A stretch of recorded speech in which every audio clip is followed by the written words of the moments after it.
Chat GPT काम कैसे करता है। जेल के यार्ड में घूमते हुए कैदियों को आपस में बात करने की अनुमति नहीं थी, इसलिए उन्होंने चुटकुले याद कर सबको नंबर दे दिए थे। यार्ड में घूमते हुए एक कैदी चिल्लाता 16 और सभी हंसने लगते। कुछ इसी तरह चैट जीपीटी ने करोड़ों वेब पेजेस और किताबों का एनालिसिस करके अंग्रेजी में जो लगभग 50,000 शब्द आमतौर में इस्तेमाल होते हैं, इनको न्यूमेरिकल वैल्यूज देकर वेक्टर गणित और डीप लर्निंग इस्तेमाल करते हुए शब्दों का तालमेल समझा। जैसे व्याकरण के क्या नियम हैं, एक शब्द के बाद अधिकतर अगला कौन सा शब्द आता है, इत्यादि। मानव मस्तिष्क भी कुछ ऐसे ही काम करता है। अगर मैं आपको अंग्रेजी का एक अधूरा वाक्य दिखाऊं और पूछूं कि अगला शब्द क्या होगा, जैसे अगर वाक्य है India is most famous for its rich, तो मोस्ट लाइकली आप कहेंगे अगला शब्द हो सकता है कल्चर या हेरिटेज या tradition. India is most famous for its rich culture, rich heritage, rich tradition. आपने इन शब्दों को इसलिए चुना क्योंकि आपने जो पढ़ा और सुना है उसमें अधिकतर ऐसे ही लिखा होता है। तो चैट जीपीटी भी कुछ ऐसा ही करता है। पूछे गए सवाल को उसने जो करोड़ों वेब पेजेस और किताबों का एनालिसिस किया है, उसके बेसिस पर एक एक शब्द जोड़ते हुए वो अपना जवाब बनाता है। जैसे अगर मैं ये अधूरा वाक्य India is most famous for its rich chat GPT को देता हूँ, तो उसका जवाब ये है India is most famous for its rich cultural heritage, diverse cuisine, iconic landmarks and colourful festivals. पर चैट जीपीटी ये करता कैसे है? पूछे गए सवाल को समझकर वो एक कॉन्वर्सेशनल आंसर कैसे देता है, ये समझते हैं। वुल्फ्रम 1 नाम के इस एआई प्लेटफॉर्म में हम चैट जीपीटी के पुराने वर्जन 2 को कॉल कर रहे हैं। फिर हम same sentence India is most famous for its rich इसको देकर पूछ रहे हैं कि इसके हिसाब से अगला शब्द क्या होगा। जैसे मैंने पहले कहा, चैट जीपीटी ने मशीन लर्निंग इस्तेमाल करते हुए जो करोड़ों किताबों और वेब पेजेस का एनालिसिस किया है, उसके बेसिस में ये अगला शब्द क्या हो सकता है, ऐसे कुछ शब्दों की प्रोबेबिलिटी निकालता है। इसके हिसाब से इस अधूरे सेंटेंस के नेक्स्ट पॉसिबल वर्ड्स में हाईएस्ट प्रोबेबिलिटी है एंड शब्द की 8.8%। ये इंट्यूटिवली ठीक लग रहा है क्योंकि यूजुअली ये सेंटेंस ऐसे ही लिखा जाता है, India is most famous for its rich and diverse, rich and famous.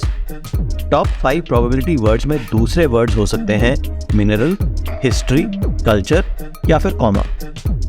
Chat GPT ये नेक्स्ट पॉसिबल वर्ड्स की प्रोबेबिलिटी ढूंढता कैसे है, ये एक सरल उदाहरण से समझते हैं। इस टेबल में इंग्लिश डिक्शनरी के वर्ड्स का मशीन लर्निंग आधारित विश्लेषण दिखाया गया है।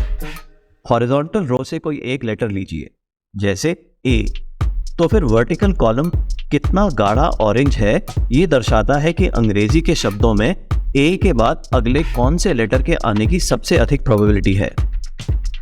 इस एनालिसिस के अनुसार अंग्रेजी के शब्दों में ए के बाद एन या टी होने की सबसे अधिक प्रोबेबिलिटी है, फिर आर, एस या एल की। ये प्रोबेबिलिटीज ठीक हैं, ये देखने के लिए लेटर क्यू को लेते हैं। इस एआई एनालिसिस के अनुसार क्यू के बाद केवल यू ही आता है, क्योंकि बाकी लेटर्स के आगे तो ऑलमोस्ट वाइट है। अब अगर हम इंग्लिश डिक्शनरी देखें तो सभी शब्दों में क्यू के बाद यू ही आता है। केवल कुछ शब्द जो मूलतः अंग्रेजी के हैं भी नहीं, जैसे कव्वाली या किबला, इन्हीं शब्दों में क्यू के बाद यू नहीं आता। जब कंप्यूटर सुझाते हैं कि दिए गए कुछ लेटर्स या वर्ड्स के बाद क्या आ सकता है, इसको प्रेडिक्टिव टेक्स्ट कहते हैं। प्रेडिक्टिव टेक्स्ट आपने गूगल सर्च में भी देखा होगा। मान लीजिए हम गूगल से मालूम करना चाहते हैं height of mount Everest. Google पर मैं एच टाइप करता हूं और ये मुझे एच के साथ शुरू होने वाले शब्द दिखाने शुरू कर देता है। जब तक मैं HEIG टाइप करता हूं, गूगल का प्रेडिक्टेड वर्ड हाइट हो जाता है। जब मैं हाइट शब्द पूरा टाइप करता हूं, तो गूगल हाइट ऑफ एवरेस्ट सुझा रहा है, क्योंकि गूगल पर शायद ये बहुत सर्च होता होगा। चैट जीपीटी भी इसी तरह काम करता है। दिए गए सवाल को समझकर चैट जीपीटी सवाल के मुख्य शब्दों को लेता है और उनके आगे एक एक करके शब्द जोड़ता है। चैट जीपीटी ने अरबों खरबों शब्दों का विश्लेषण किया है, तो सवाल के मुख्य शब्दों को लेकर वो अंदाजा लगाता है कि ये शब्द देखकर अधिकतर लोग अगला क्या शब्द जोड़ेंगे। बिल्कुल वैसे जैसे India is most famous for its rich वाक्य देखकर अधिकतर लोग अगला शब्द कल्चर, हेरिटेज, ट्रेडिशन यही शब्द लगाएंगे। नेक्स्ट बेस्ट वर्ड ढूंढने के लिए चैट जीपीटी दिए गए पूरे सेंटेंस के अर्थ को आधार बनाता है। वो शाब्दिक अर्थ यानी लिटरल मीनिंग पर नहीं जाता। ये प्रोसेस कैसे काम करती है ये देखते हैं। मैं वुल्फ्रम प्लेटफॉर्म पर चैट जीपीटी 2 को कमांड दे रहा हूँ कि India is most famous for its rich sentence के आगे एक एक करके 10 शब्द जोड़ो। आपको याद होगा कि सेंटेंस के आगे सबसे अधिक प्रोबेबिलिटी थी एंड शब्द की, और यहाँ एंड ही नेक्स्ट वर्ड है। अगले कुछ वर्ड्स हैं फर्टाइल सॉइल संबंधित, तो यहाँ कल्चर, हेरिटेज, ट्रेडिशन ये शब्द नहीं आए। ये रिच एंड फर्टाइल सॉइल संबंधित सेंटेंस बन गया। अगर मैं ये कमांड फिर से दूंगा तो भी मुझे सेम सेंटेंस ही मिलेगा। ऐसा इसलिए है क्योंकि हम चैट जीपीटी को हाईएस्ट प्रोबेबिलिटी वाला अगला शब्द लगाने के लिए कह रहे हैं। इस सेटिंग के साथ यदि हम चैट जीपीटी जैसे आर्टिफिशियल इंटेलिजेंस आधारित लैंग्वेज मॉडल को एक वाक्य 100 बार भी पूरा करने के लिए कहेंगे, हर बार उसका जवाब सेम होगा। पर हम चाहते हैं एक ऐसा एआई लैंग्वेज मॉडल जो ह्यूमन लाइक कॉन्वर्सेशनल रिस्पॉन्स दे। ऐसा करने के लिए हम चैट जीपीटी को कह सकते हैं कि अगला शब्द चुनते वक्त हमेशा हाईएस्ट प्रोबेबिलिटी वाला नेक्स्ट वर्ड ना जोड़े। May be 20% times he highest probability वाला शब्द जोड़े, बाकी बार अलग अलग प्रोबेबिलिटी वाले शब्द जोड़े। ऐसा करने से सेम क्वेश्चन का रिस्पॉन्स हर बार अलग होगा और हमारा एआई लैंग्वेज मॉडल क्रिएटिव और कॉन्वर्सेशनल बन जाएगा। अगले शब्द की कितनी प्रोबेबिलिटी हो, इसको लार्ज लैंग्वेज मॉडल्स में टेम्परेचर कहते हैं। अगर हम टेम्परेचर को 0 कर दें तो चैट जीपीटी अधिकतम संभावना वाला अगला शब्द जोड़ता है, जैसे अभी हो रहा है।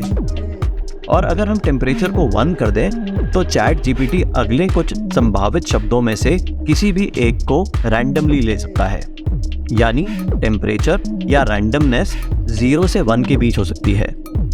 ऐसा माना जाता है कि 0.8 टेम्परेचर सबसे उम्दा होता है। तो हम टेम्परेचर 0.8 रखते हुए फिर सेम सेंटेंस को पूरा करने की कमांड देते हैं। पिछली बार हमें rich and fertile soil answer मिला था, इस बार मिनरल वेल्थ और फार्मिंग की बात हो रही है। 0.8 टेम्परेचर पर अगर हम सेम सेंटेंस एक बार और देते हैं तो आंसर बदल जाता है। अब बात हो रही है कल्चर, हेरिटेज और टूरिज्म की। अगर हम फिर पूछेंगे तो जवाब फिर अलग होगा। ये चैट जीपीटी का पुराना वर्जन 2 है। वीडियो बनाते वक्त ओपन एआई वेबसाइट पर फ्री ऑप्शन में चैट जीपीटी वर्जन 3 चल रहा है और ये बेटर ट्रेन मॉडल है, तो इसका रिस्पॉन्स बेहतर होगा। और इस वक्त माइक्रोसॉफ्ट के बिंग सर्च इंजन में चैट जीपीटी वर्जन 4 चल रहा है, जो और भी बेटर ट्रेंड है।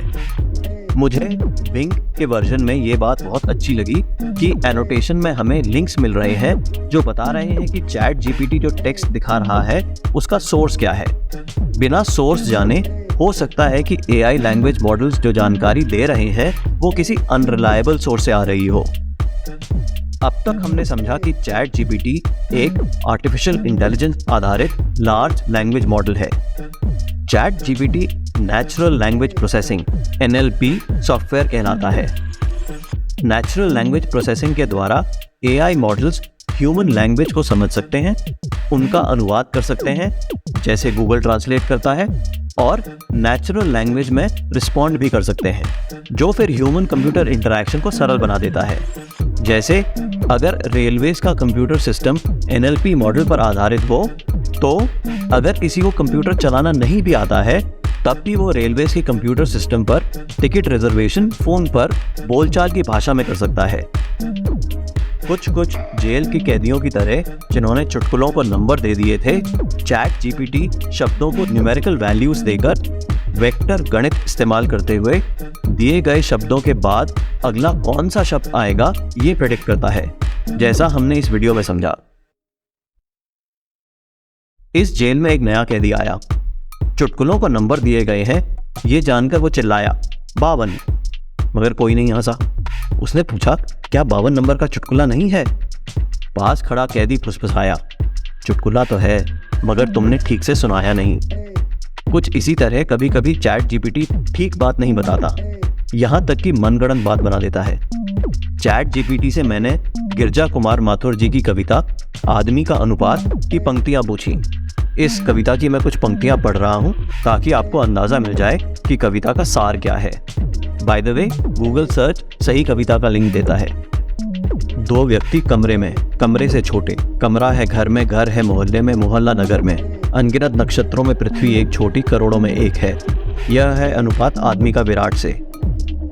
बिंग के चैट जीपीटी 4 ने इस कविता की शुरुआत की पंक्तियां तो ठीक लिखी, मगर फिर मनगढ़ंत पंक्तियां जोड़ दी। बहुत साल पहले मैंने ऑथर सिडनी शेल्डन का इंटरव्यू सुना था। उन्होंने कहा कि वे जिस भी देश में जाते हैं उन्हें अधिकतर अपनी किताबों की पायरेटेड कॉपी मिल जाती है, मगर भारत में उन्हें अपने नाम की एक किताब मिली जो उन्होंने लिखी ही नहीं। चैट जीपीटी कभी कभी ऐसा ही कर देता है।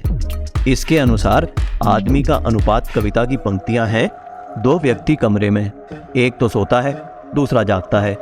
जागने वाले का परिवार सो जाता है और सोते वाले का परिवार जागता है। अगर सबका अनुपात ऐसा ही हो जाए तो समय बदलने में कोई देर न लगाए। चैट जीपीटी ने पूरी की पूरी मनगढ़ंत कविता बना दी और 100% कॉन्फिडेंस के साथ कहा कि ये सही कविता है। ये पंक्तियां सुनकर गिरिजा कुमार माथुर जी की आत्मा कांप गई होगी। मुझे लगता है चैट जीपीटी को सोर्स ऑफ इंफॉर्मेशन और अपने आंसर का कॉन्फिडेंस लेवल बताना चाहिए, और अगर कॉन्फिडेंस लेवल एक थ्रेशोल्ड से कम हो तो उसको कह देना चाहिए कि उसे आंसर नहीं पता। चैट जीपीटी में अभी कमियां हैं, मगर फिर भी ये बहुत आश्चर्यजनक बात है कि अधिकतर कठिन सवालों का ठीक मतलब समझकर चैट जीपीटी ग्रामेटिकली करेक्ट और मीनिंगफुल जवाब दे देता है।